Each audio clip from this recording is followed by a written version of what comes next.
So tonight's guest is no stranger to challenge and adversity, and I would also tell you that he is no stranger to the true joy that comes from accomplishing more than you ever believed you could.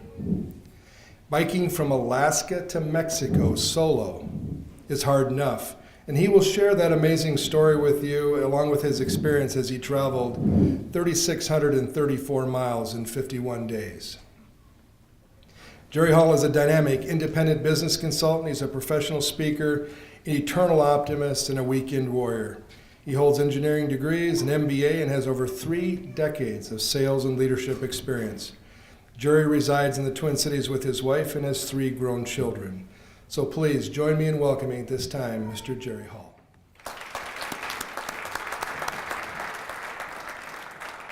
Thank you for that nice introduction, Chief, and I'm delighted to be with this esteemed crowd of men and women. So, as Chief said, summer of 2012, I rode a bicycle solo from Alaska to Mexico. I thought this journey would just give me some really good beer drinking stories, but it turned into so much more. So come on along for the ride.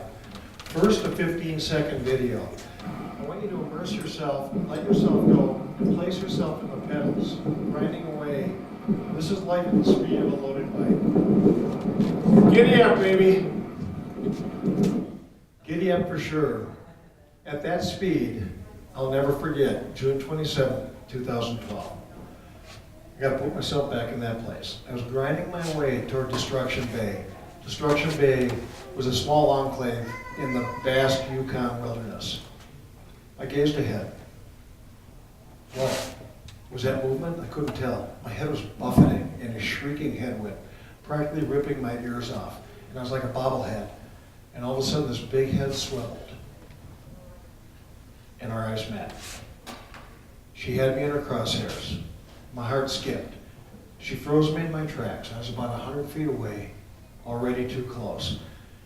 And a tremor of fear ripped up my spine.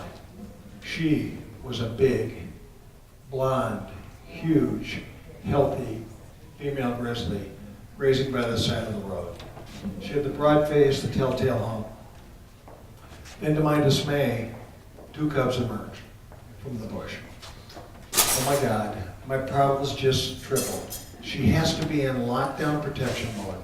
The searing reality of being alone and exposed in her house completely trumped my bravado, because I didn't really relish the thought of becoming a peaky-skinned rug in her bear den.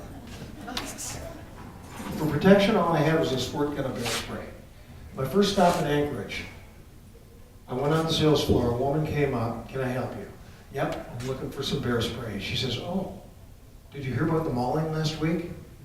I just cocked my head and I said, was that constructive? Boy, you need to bring out, you know how to bring out the best, don't you? She sucked the oxygen out of the room, but it was her oblique warning that we're on going, everything is wild. She says, what size do you want? Big or small? I said, I'll take the jumbo. I need all the help I can get. So I wanted separation from her, but on the other side. I wanted separation on the Destruction Bay side of her. I love that name until now. Now that could become my fate. And I considered my options. 4 out of the 5 voices in my head said, go for it. The rational voice was scared silly. And then I faced a fundamental question that I think we all face at some time almost every day. What the hell do I do now? I thought about it just momentarily, and as though the intelligence of my feet made the decision. Click, clack, I snapped back into my pedals. And with grave trepidation, with my butt tucked under like a submissive dog, I thrust forward the pedals, moved to the left-hand side of the road.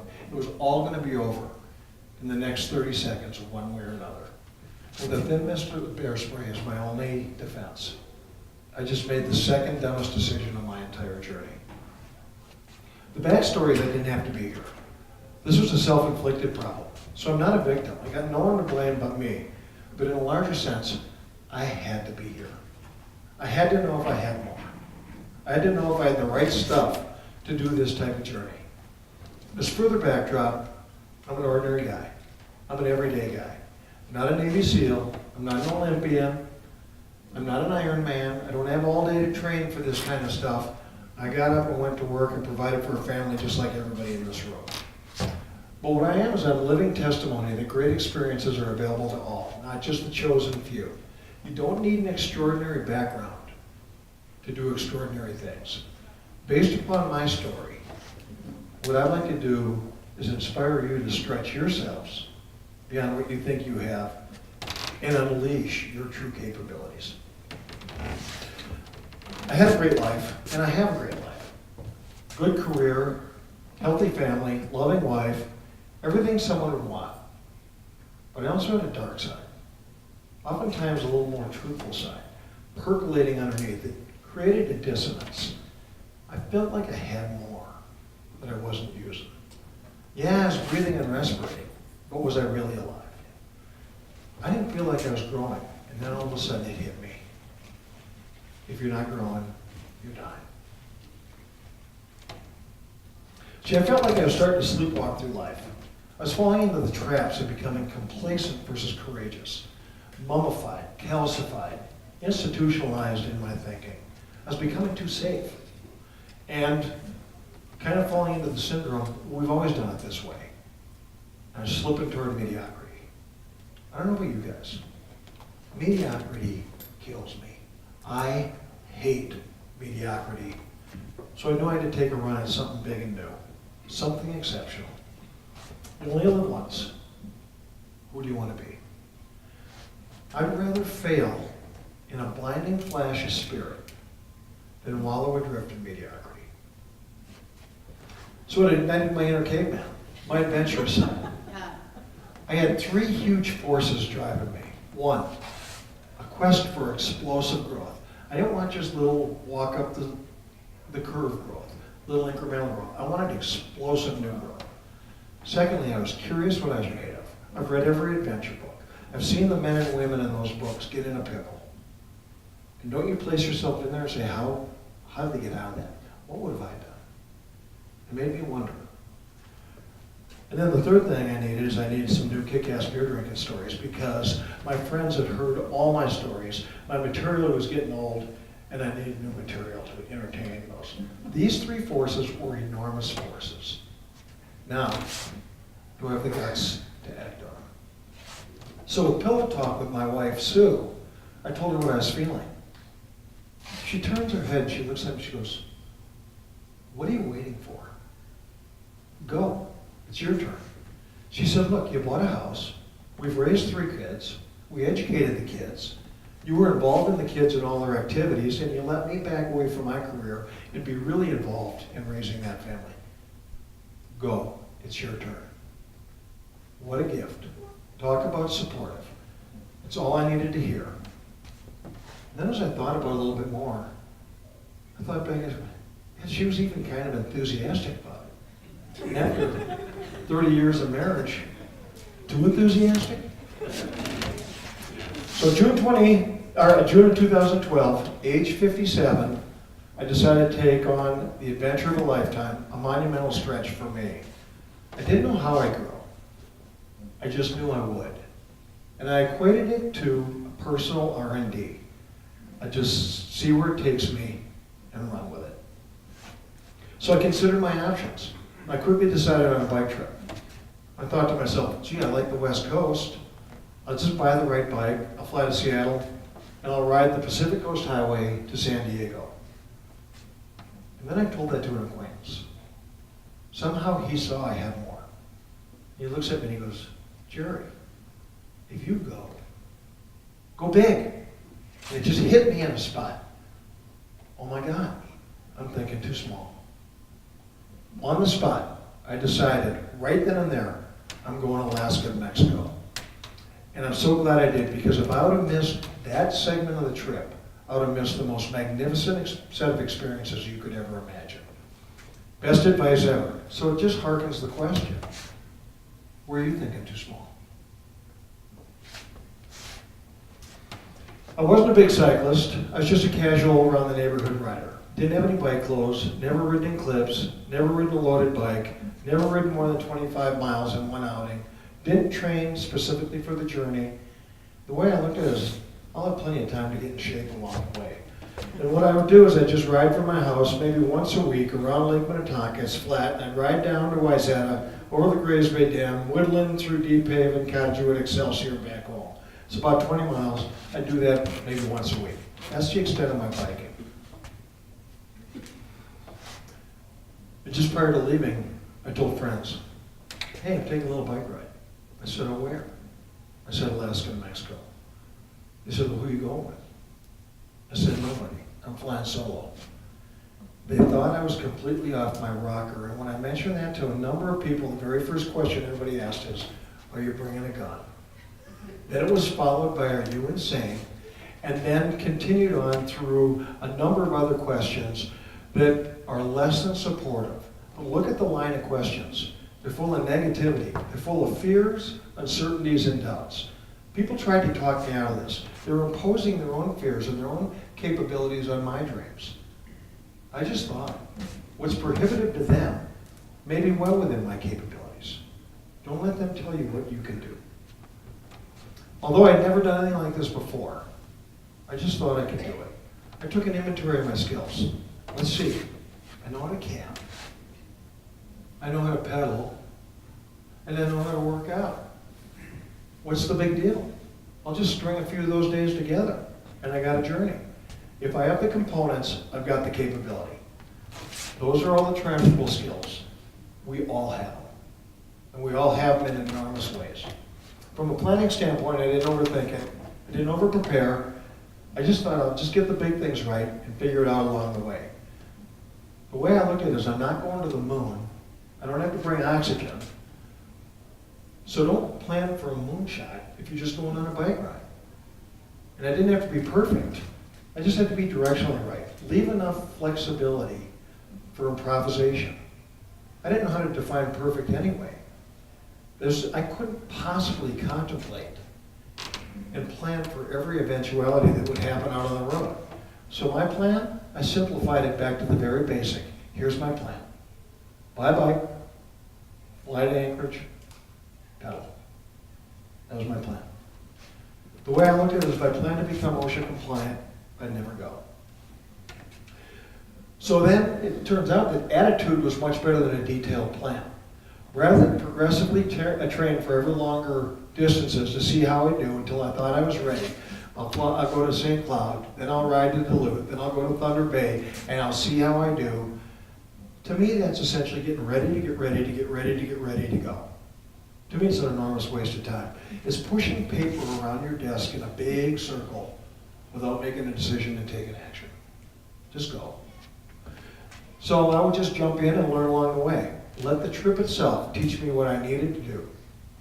I get better as I go. We all do. When I came back from the journey, I found this patent quote, and it pretty much described 100% what I did. And you could read the quote, but essentially, a good plan violently executed now is better than a perfect plan executed next week. So within 30 days of resigning from my company, I bought a bike and gear, jammed it in a box, and flew to Anchorage. June 19th, 2012, Delta nonstop, Minneapolis to Anchorage, 5.5 hour flight, bikes in the hold of the plane. It was a stunning day. I've got a window seat. I'm transfixed to the window, half in shock. For the last 3 hours, looking out the window, this is all I saw.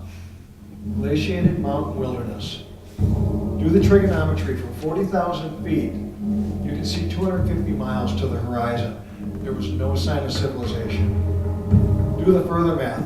3 hours at 500 miles an hour. It's 1,500 miles in this segment alone.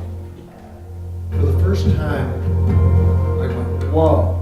The visceral reality of looking out the window and seeing that was daunting. What have I signed up for? Maybe my friends are right. Maybe I am delusional.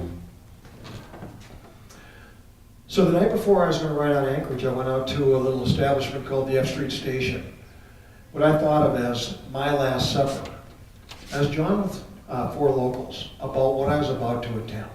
Tiffany, the bartender, listened in. She's an expert. She's an expert on bar talk BS. She's used to tall tales. She's seen us all were all the Pecos Bills. Yeah, I've ridden tornadoes. Yeah, she knew exactly what she had in front of her. But Tiffany didn't interfere or join in at all. Why interfere with a group of half-lit guys? But I could tell. Tiffany doubted every single word I said. More on that later. I'll come back to Tiffany at the very end.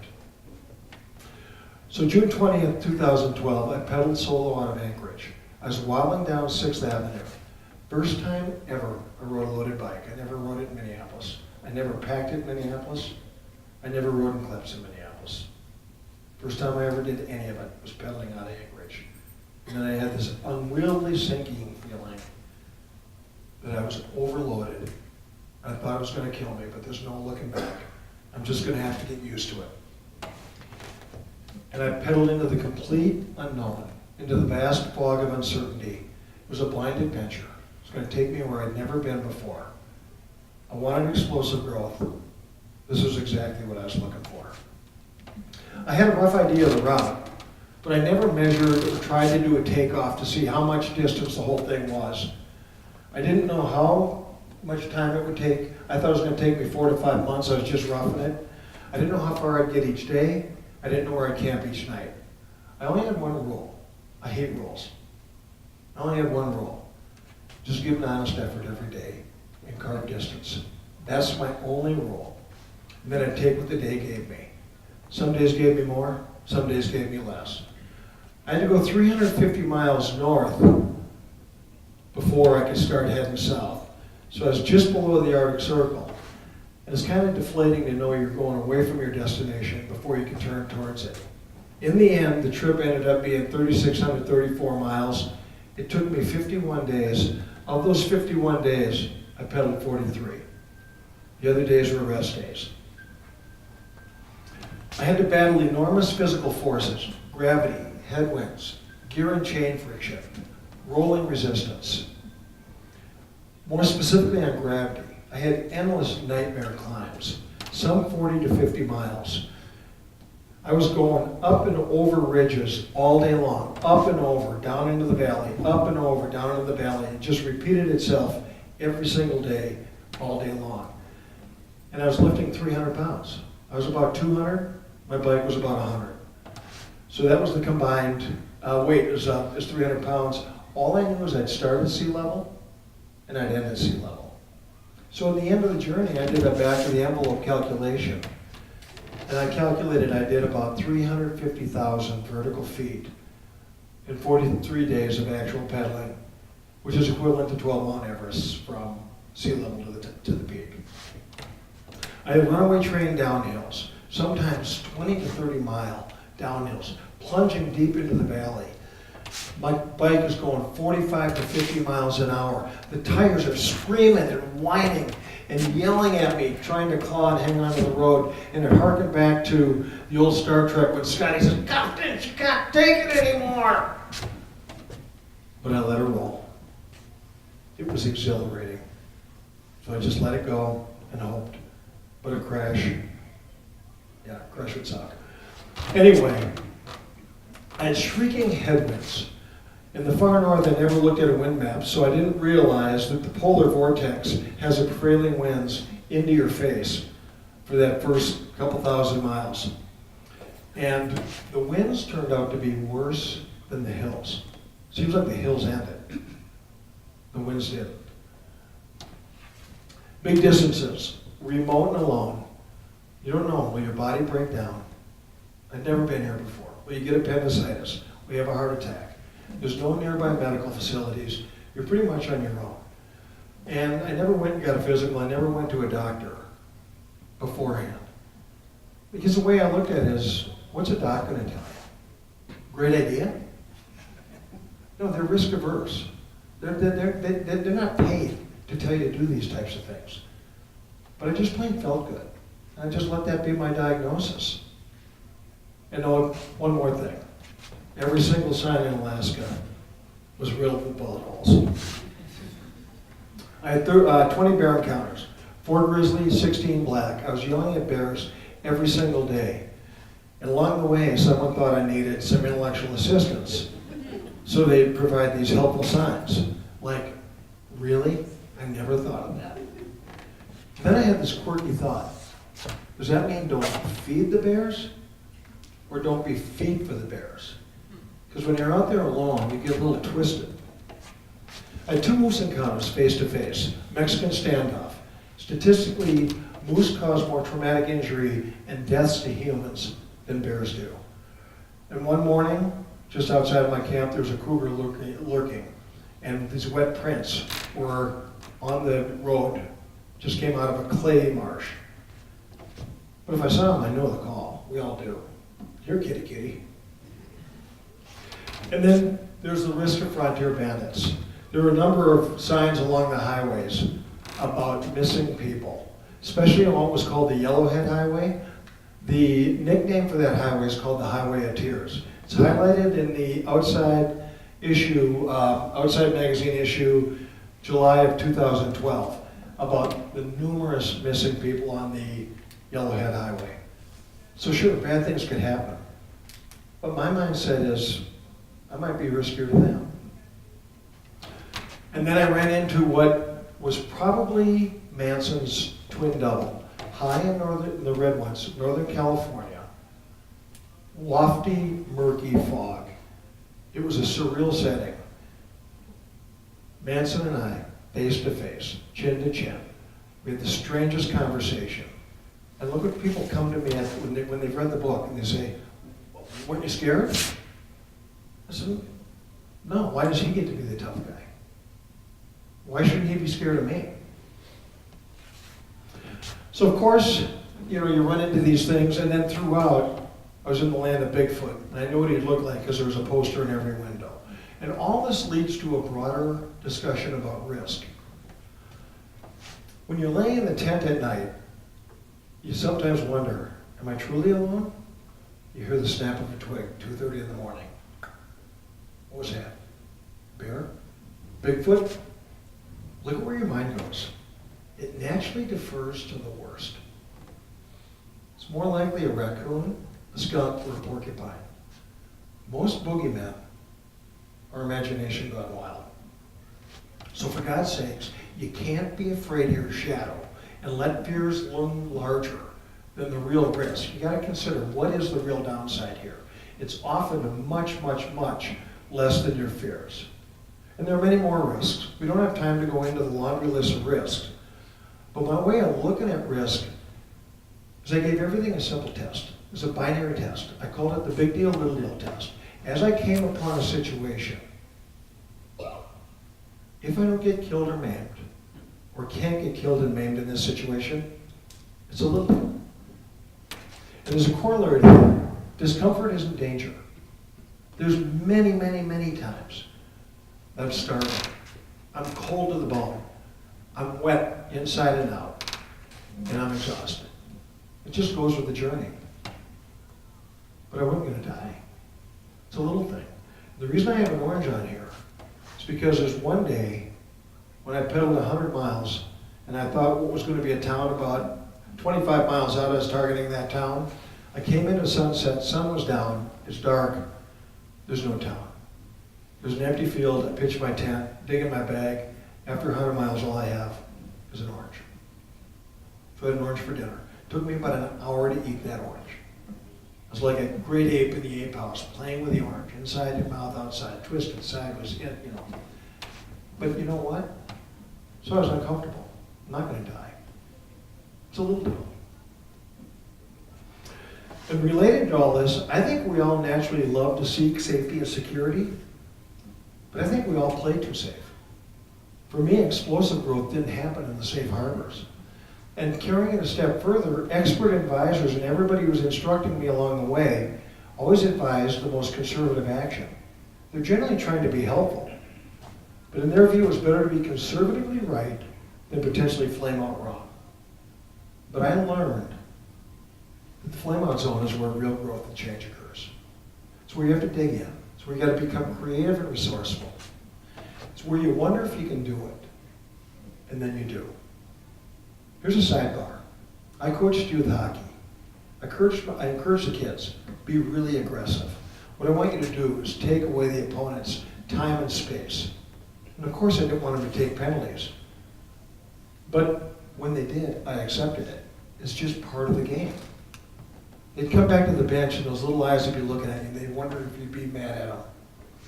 And I just look at them, I say, look, you're never in the penalty box. You're never in the action.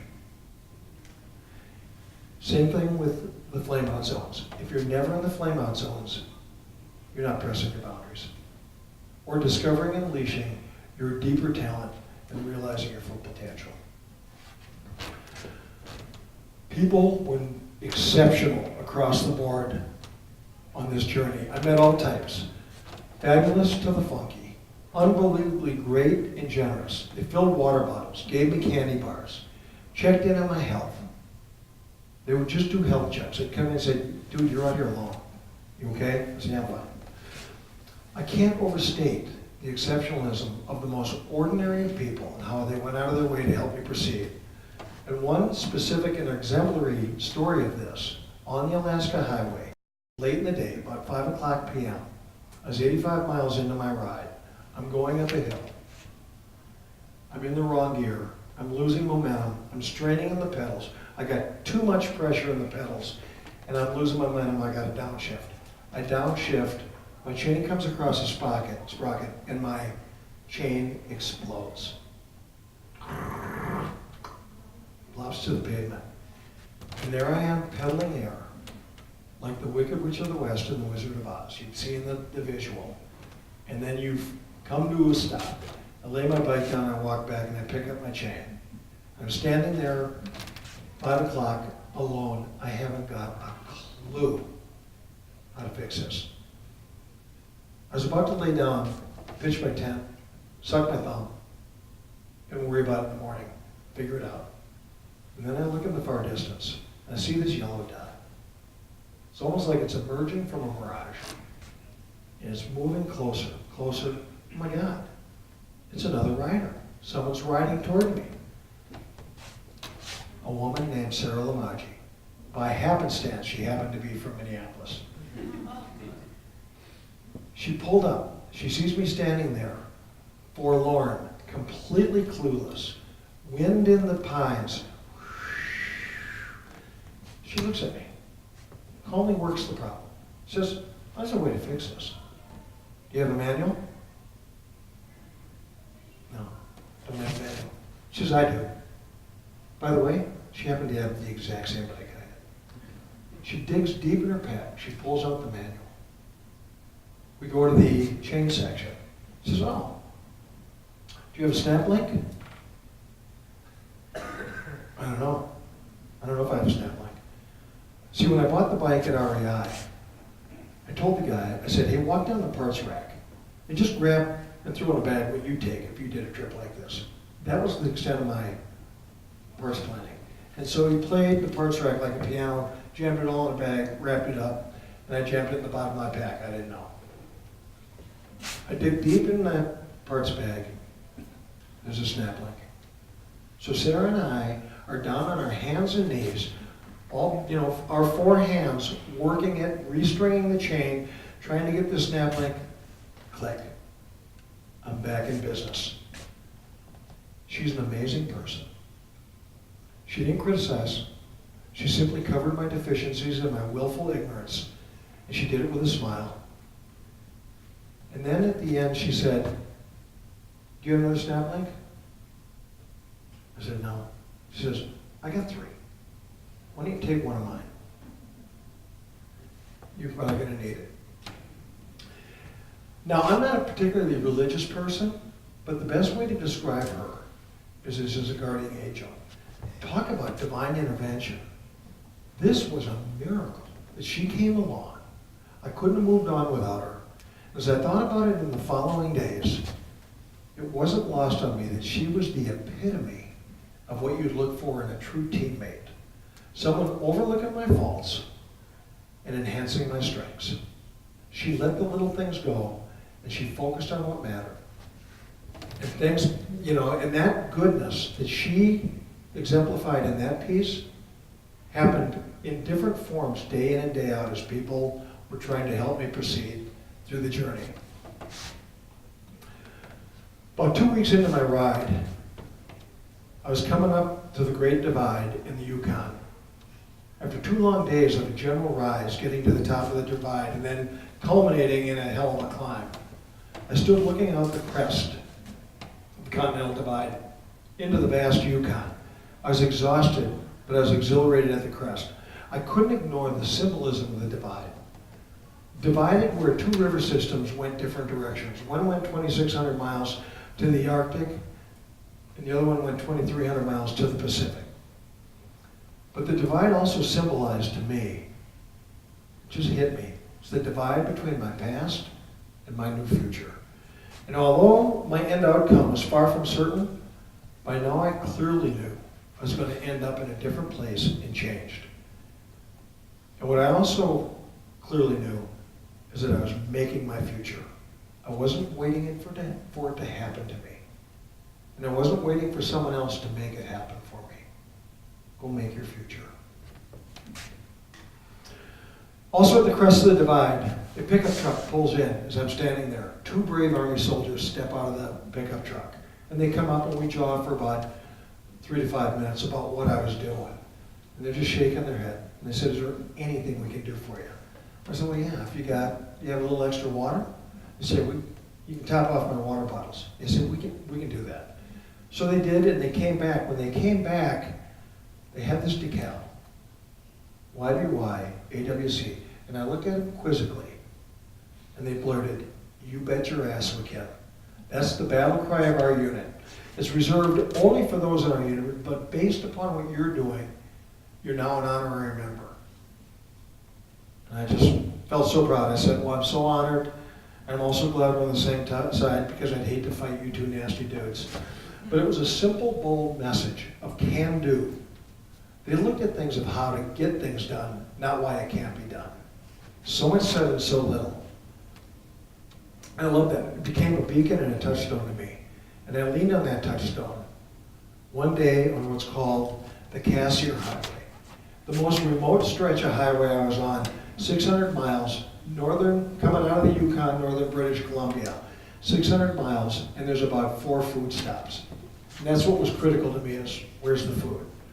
On one stretch of it, there was a place called Belle 2. It was a little resort. It was a heli-ski resort, an oasis carved into the vast wilderness. And the next town away from that, downstream, was another town called Kitwanga, 155 miles away. So I camped at Belle 2 one night, stocked up with food the next day, no big deal. I'm going to take off for Kitwanga, and I'll wilderness camp. I'll get 75 miles, I'll plop in the bush, get up the next day and complete it. It happened to be an extraordinarily warm day. Most of the days up there were cool. This was really warm. It was over 80 degrees. I went over 2 mountain ranges, came down into a low skunky marshy area, kind of buggy, and I'm running out of water. I'm under 20 ounces. And I had about 75 miles. I'm at 4 o'clock in the afternoon. No big deal. I got a water pump. I'll just pull up to this little stream. It was kind of a brackish stream, but I pull up to it, and I'm going to just top off my water bottles. First pull on the pump. Snap. I snapped the lever. Now I got a different problem. Now I can't pump water. Now I'm like a pilot running out of gas, looking for an airstrip. And when you're sitting there, you're thinking there, what to do, what to do. But you don't have time to think too long, because time is distance, and the day is getting late already. As I thought about it, I said, it's really weird. I'm only down to 20 ounces. It's going to cost me more water to stop, set up camp, get up in the morning, break down camp, and proceed with only 20 ounces of water. And the second thing is, for some strange reason, I felt like I was getting stronger as the day went on. I don't know what it was. And I thought about it for about a minute. I said, I'm going to try and go the whole way. So 4 o'clock in the afternoon, I took off 80 more miles to Kitwanga. I ended up doing 155 miles that day. Now, mind you, I've never ridden 100 miles in my life. I was in uncharted territory. I didn't know if my body would balk, or what some distance people call get the bear, which is symbolic of the bear claws into you and drags you down. which where I was could be an actual reality. And I was in the saddle, actual pedal time, 13 hours, 18 minutes, because it rolled over the 12-hour time. It's the first time in my life that I had ever ridden over 100 miles. I pull into Kitwanga, sun's touching the horizon. By luck, I see campground. So I peel off the campground, there's 2 RVs sitting down in the campground. I come pulling in, and I did a public beller. Anybody got a beer? This guy says, yeah, I think I got one left. I said, dude, I can't take your last beer. He says, how far are you gone? I said, 155 miles. He says, this beer is yours. I took that beer, and I snapped and I popped that top, and I shot it like a college kid right in front of the guy. If anybody wants the best beer you've ever had in your life, ride 155 miles. That's a pretty damn good beer. So, August 8th, day 50, I arrived in San Diego at my brother's house. He and his wife, Kathy, live in San Diego. That evening, I'm perched high on his deck. I'm overlooking Mission Bay. I see the Pacific in the far distance. Tomorrow's going to be a ceremonial 25-mile ride to tag the border. I'm done. I made it. I mentally checked out. Unfortunately, one day too early. My worst decision of the trip was still ahead of me. Kathy, my brother Steve's wife, was dying to be part of this story. I want to take you to the border. I want to lead. I want to go with you. I want to do it. I know how to get to the border, and I didn't want it. But I'm staying at their house. She wore me down, and I relented. I said, oh, what the hell? What can happen in the last 25 miles? What can happen? Well, the next morning, it happened. So I'm following Kathy. 25 miles left. We're going about 18 miles an hour. And I'm like the wingman of the Blue Angels. I'm looking at her back tire. I'm mentally checked out. I wasn't making my own decisions anymore. I was congratulating myself. And I didn't even like some of the decisions that she was making, but I just said, we're going to be done really soon. Kathy cut inside the construction cones. This was freshly poured, sopping wet concrete. I didn't know what was happening because I mentally checked out, but I see her going down. My mind is saying really quickly, oh, that's going to hurt. Bam, I'm down 2. There we are, both laying in the wet concrete. So when you zoom in closer, there I am in the concrete. And this is what a paleontologist was going to find 200 million years with me laying there. But I hit hard. I thought I tore my right ear off. There was such a blunt force, I couldn't feel it. I was feeling for my ear, but I couldn't tell if I had it. I drove my right shoulder into the far wall, and the concrete was about 18 inches deep. And I ripped open my left middle finger, and I could see bone and tendon in my finger. Again, I checked out one day too early when I thought I was done, when I wasn't. Most mountain climbing accidents happen on the way down. The climbers are checked out, they've tagged the top, and they're releasing. I've read every book. Intellectually, I know that. And I did the same thing. So what was I thinking? 3,634 total miles. I've done 3,609 riding alone. Last 25, quit using my own mind. That was my worst decision of the journey. I quit following my own lead. I wantonly followed when I should have led. I think we probably all have examples of when you follow when you should have led. I knew better. I didn't act on it. That's my failure. So our bikes were banged up. They wouldn't work. Tires are popped. Wheels bent a little bit. I'm not mechanical. I worked for about an hour and a half. I got the bikes repaired, and we wobbled the last 7 miles to the border and tagged the border. And I even said to Kathy, I'm going to tell you what, if I can't fix mine, I'm taking yours, because I'm tagging this border today, come hell or high water. But I eventually fixed them, and we wobbled to the border. In the end, I bent the frame of my bike. I ruined its structural integrity. So my brand new bike and my sole companion for the entire journey was now a throwaway. Steve scooped me up at the border, hustled me off to urgent care, and like my bike, I was bent too, but I wasn't dead. In fact, I was more alive than ever. Separate from my bike, I'd heal. We can all heal from our lumps and from our missteps. And regardless of my lumps, to me, the banged up new was so much better than the complacent old. So in a snap, the trip was over, but not the journey. The journey continues. So how was I most enlightened? I'm going to just, rather than tell you a laundry list of how I was enlightened in every single way, I'm going to conclude, it's going to be a series of stories with 3 broad themes of the most impactful lessons I learned on this journey. 1, people are so much more capable than they think. When I arrived back home, my youngest son, Justin, was playing hockey for the Gophers at the time. It was mid-August 2012. He and I have a little conversation. He says, Dad, you wanted to stretch, right? I said, right. And you thought this might take you 4 to 5 months, right? I said, right. He says, you did this in 51 days, right? I said, right. He says, then Dad, it wasn't a big enough stretch. I was about to wring his neck. Slay me. But as I thought about it, he did have a point. Because now in a funny way, honest to God, this trip doesn't seem to me to be as big a deal. What looked daunting up front now is not as big a deal. I thought I was capable, but I was so much more capable than even I thought I was. So obviously, the envelope of capabilities exploded. Here's what's really interesting. Those capabilities were already there. The trip uncovered them.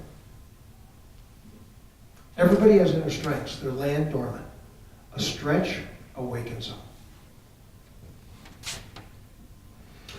So continuing on this theme of you can do so much more, upfront big hairy problems and big stretches do look daunting, like this total big distance. But breaking it down, the big daunting problem is just a series of solvable smaller problems. Think about it. Break it into a bunch of bite-sized problems. 3,634 miles is just 3,600 mile days. 72 50-mile days. It's 144 25-mile days. Who can't do that? Who can't do that? Everybody can do that. Everybody in this room could do that. You guys wouldn't be the ones I challenge because you guys could probably do it in spades. And stretches go beyond the physical. They come in every form of pressing yourself, of seeking the exceptional. So here's a story. I wrote a daily blog. I didn't really want to, but my daughter made me write it. Unbeknownst to me, it had 14,000 hits. People surprisingly liked the stories of the nightly blog. And so when I got home, they encouraged me to write the book. I didn't do this journey to write a book. I didn't want to write a book. I didn't do it to get material to write a book. It wasn't on my bucket list. But after a couple months of being home, I said, why not? That could be my next stretch. But I do have a little problem. I'm not an author. I've never written anything. But then again, you know what? I wasn't a cyclist either. So I just thought of the overall story structure, get my words on paper. So I wrote a manuscript.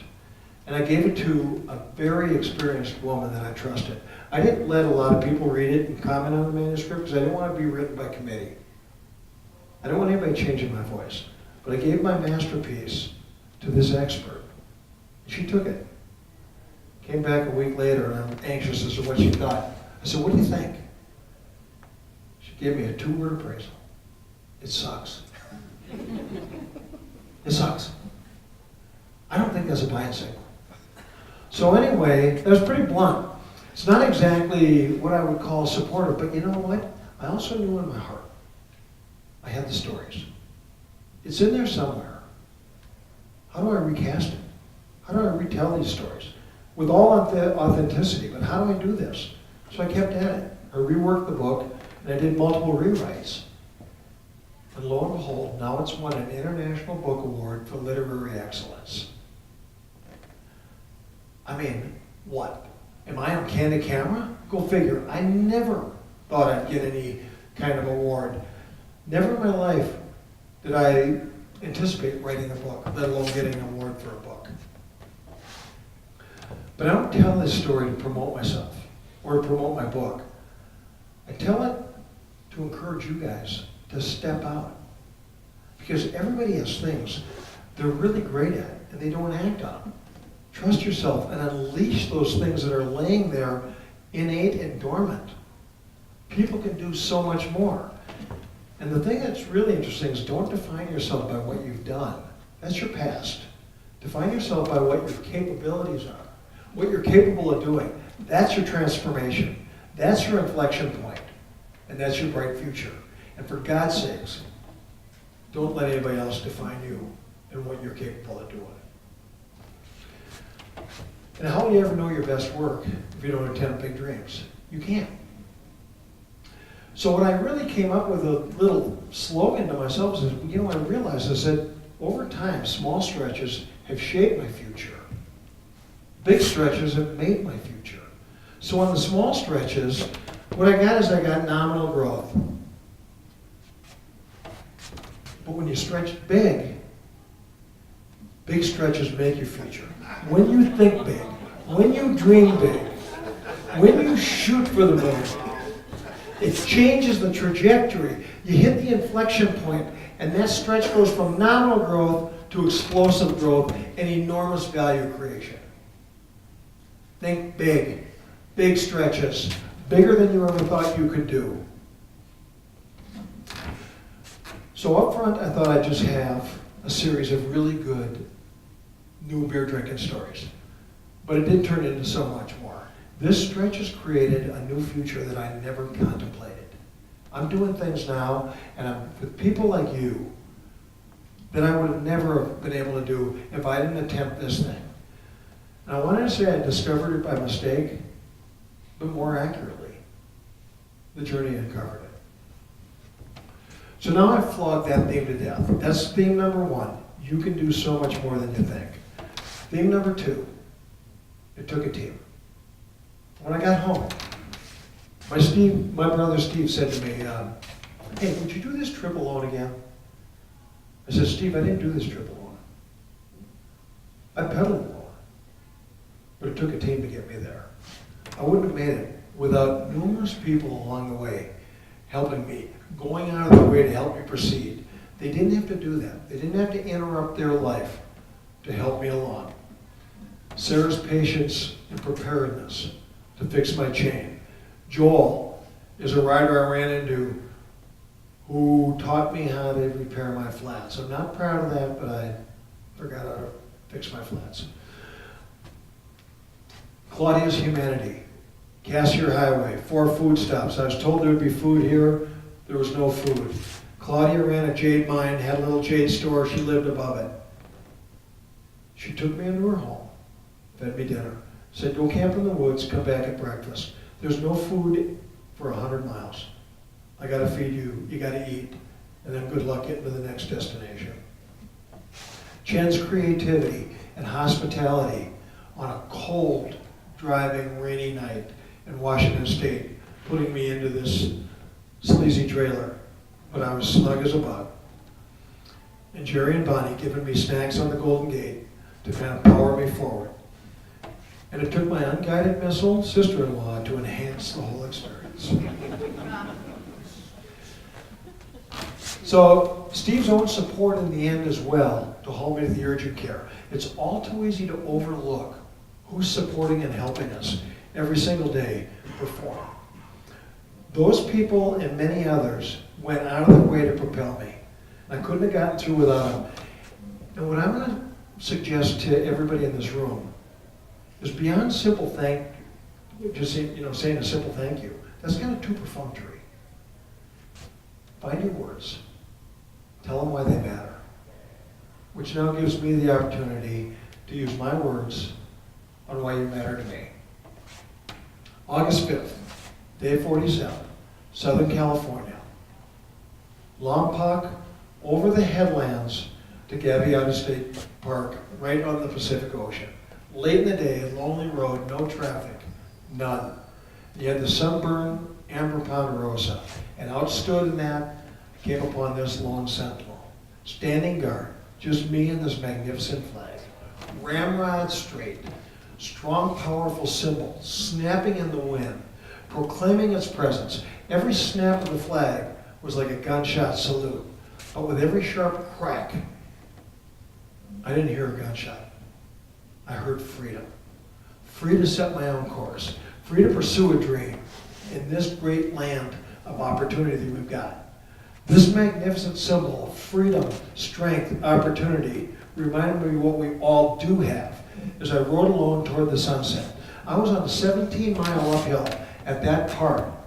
As I got lost in the symbolism of the flag, I unconsciously accelerated on my uphill. And here's where I'm going to use my words with you. You guys. Fire, police, rescue, vets, soldiers. You guys are the ones who sacrifice all. Put yourselves out there every day to have my back, to provide me the freedom that I could even attempt this type of journey. That's why you matter to me. I now salute you, and I'd like to have you guys all give yourselves a hand for what you provide me and the rest of society every single day to let us pursue our dreams. Please give yourselves a hand.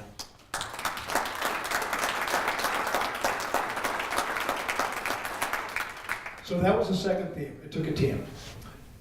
Third theme is find and inspire people's best. So I wrote the blog I told you about. I didn't know what effect it was having on people. When I got home, people started telling me how the blog affected them. They were following it every night. Here's one representative story. A woman named Ann. We're at a bar restaurant called Hazelwood. There's a group of people. She and her husband are more acquaintances than friends. And I'm up about ready to order. She came up, she says, I read your blog every day, Jerry. And I just say, how this hillbilly floundering in the wilderness? I blew her off. Bartender, give me a Mongo Blue Moon. She goes, no, Jerry. Then she got really introspective. She almost looked through me. No, Jerry, you don't get it. I always wanted to do a relief mission to Haiti, but I was too afraid for my own personal safety. If you could do what you're doing, I decided I could do this trip, this relief mission. So I just went. And that was my stretch. It's the boldest thing I've ever done. And outside of my family, it's the best thing I've ever done. And I'm planning on going back. She caught me completely off guard. What she did was so much more meaningful and purposeful than what I did. It actually made me feel really shallow. But it had an enormous inspiring effect back on me. Because when I realized helping her unleash her best and get more out of herself, unforeseen, it crystallized to me what my true calling is. To inspire and bring out the best in the people around you. Bring out the best in others. Encourage them to do more than they thought. It's not about me, it's about others. How can I draw their best out? That's my battle cry. That's what I'll fight for. What a hell of a discovery that was. So when you actively live these themes, and beyond them being the right human things to do, these actions also make great organizational and business sense. Because when you do these things, beyond just the intellectual construct, but actually live them and do them, it tilts the playing field to your advantage. And it gives you the edge. And when you have the edge, you win. The margins of champions are often razor thin. You only need to win by a nose. In business, it might be a contract. For you guys, moments matter. Moments. The slightest moments matter. Here's the example that goes with this. 2017 Tour de France. Just 7 months ago. Winning time, 86 hours, 20 minutes, 55 seconds. Second place was 54 seconds behind. Do the math on that time differential. It's 2/10,000ths time differential. Stated differently, 2/100ths of 1% time differential. Meant the difference between the champion, who got 2.5 times the purse, got the yellow jersey, gets all the endorsements, gets their place in history, and someone who's forgotten. That's how the margins, so when you do these little things and take the stretches and unleash yourself and those around you, you win. And when you win and create value, you win big. So it's no secret that the pace of change is blistering. Organizations are getting disrupted and made irrelevant every day. Or procedures, things that you are doing, there's new techniques, new ways. Disrupt the old techniques. Do new things. Let's talk about it in terms of companies. Sears used to be the Walmart. They're gone. BlackBerry. When was the last time you saw a BlackBerry? How about Nokia, the little brick? Remember that was the popular phone? Or the Razor, how cool that was? Those companies are all gone. They're absorbed into other companies. Competition is striving to put us out of business. New techniques in your business means critical seconds that can make the difference between a great outcome and a not so great outcome. So I think what we all need to do is we need rapid innovation and change to stay relevant. In this age of massive disruption, be the disruptor. Don't be the disrupted. Don't wait for someone else to shake your tree. Go shake your own tree. The old ways won't work going forward. And be willing to break the rules. Rules to me are confining.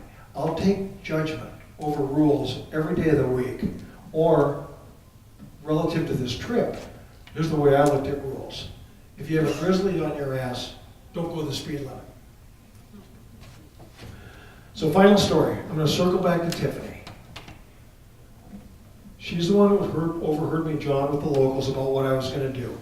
My son Justin was playing a weekend series with the Gophers up in Anchorage against the Anchorage Seawolves. I have frequent flyer miles. I was going to fly back to Anchorage and watch his series. My brother Steve had business in Alaska. We met up in Alaska, went back to the F Street station. Went right back to the same place, the same spot I was sitting the night before I was ready to leave. I said to Steve, this is the corner of the bar where I sat the night before I left on the journey. And Tiffany was again the bartender that night. And she's close and listening in. And I pointed to my frosty beer mug and I said, and she was bartending that night. We saw she was listening. Steve looks at her and says, do you remember him? She looked directly in the eyes, says, oh yeah, I remember you. I just didn't believe you. I just smiled, a long Mona Lisa smile, and had the bubble thought, you bet your ass we can.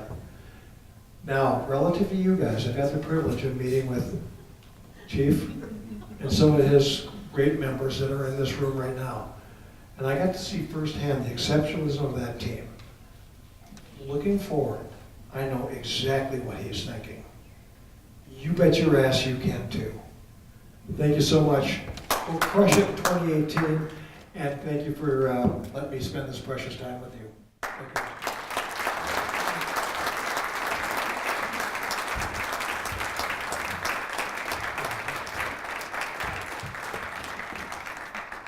I know that makes me look 10 pounds heavier. Don't worry about that.